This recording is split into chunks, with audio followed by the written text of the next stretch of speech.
Merci, Monsieur le Président. Je veux commencer à commenter sur quelque chose que le ministre de la Sécurité publique a dit pendant qu'on était en train de débattre le bâillon sur ce projet de loi de C-19. Il a dit que ça faisait 17 ans qu'on est en train de débattre ce projet de loi. Ça fait, ou pas ce projet de loi, mais l'idée du registre des armes à feu. Et que c'était une durée de temps quasiment aussi longue que la vie de certains députés. Bien, étant un des députés peut-être visé par ce commentaire, si on peut le dire comme ça, je trouve ça quand même intéressant parce que, étant l'aîné de trois fils, ma mère m'a toujours dit que c'est pas parce que ça fait on le répète ou on a un débat plus souvent que ça veut nécessairement dire qu'on a raison. Et je pense que c'est très pertinent ici. Ça ne veut pas dire que ça fait 17 ans qu'automatiquement, ça donne raison à un bâillon, ça donne raison à la position du gouvernement actuel. Et j'aimerais prendre exception aussi avec l'idée de dire que si on n'a pas été policier, qu'on n'est pas en mesure de commenter ce projet de loi-là et de partager les idées de la population, parce qu'à la fin de la journée, en tant que député, on défend plusieurs clivages de la population dont on n'est pas nécessairement représentatif nous-mêmes. On défend des aînés même si on n'est pas aîné.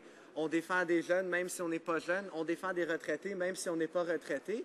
Et à la fin de la journée, je pense que cela étant dit, que le fait qu'il y ait 13 membres 13 policiers anciennement ou même présentement, ou qu'il était avant l'élection plutôt, dans le caucus conservateur, je pense que ce n'est pas une justification adéquate pour diminuer les dires et les témoignages de d'autres policiers, de d'autres agences de police.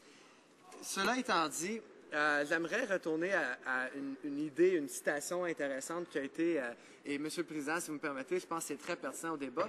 C'est après l'élection de Barack Obama en tant que président des États-Unis, il y a eu beaucoup de critiques envers son travail par rapport à l'économie, que le taux de chômage ne descendait pas et ainsi de suite.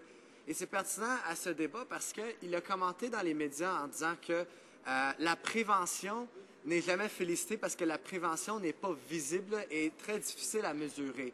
Et lui, dans ce contexte-là, il parlait du fait que les États-Unis ne se sont pas plongés dans une autre récession et pour lui, c'était un succès, mais on ne peut pas commenter sur quelque chose qui ne s'est pas passé.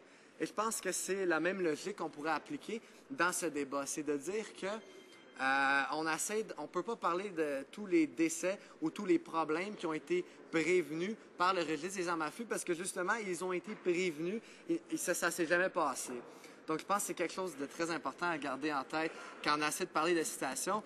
Et même pour revenir, ma collègue de Gatineau a fait le même commentaire et mon collègue qui parlait précédemment a fait un commentaire similaire en parlant de la policière qui a malheureusement été victime d'un crime qui s'est fait tirer malgré l'existence du registre. Je crois même que c'était à Laval que ça s'est passé. C'était un témoignage au comité de la sécurité publique. Je pense que peu importe quelles mesures on met en place, que ce soit des mesures fiscales, économiques, peu importe le travail qu'un gouvernement peut faire, ce n'est jamais parfait. Et de dire qu'il y a eu une instance qui a été témoignée où le résultat a été tragique, le résultat n'a pas été à la hauteur de nos attentes du système en place, je pense qu'encore une fois, ce n'est pas une justification légitime dans ce cas-ci. Et Monsieur le Président, je crois qu'on doit passer à autre chose. Je vais poursuivre mes commentaires prochainement. Merci.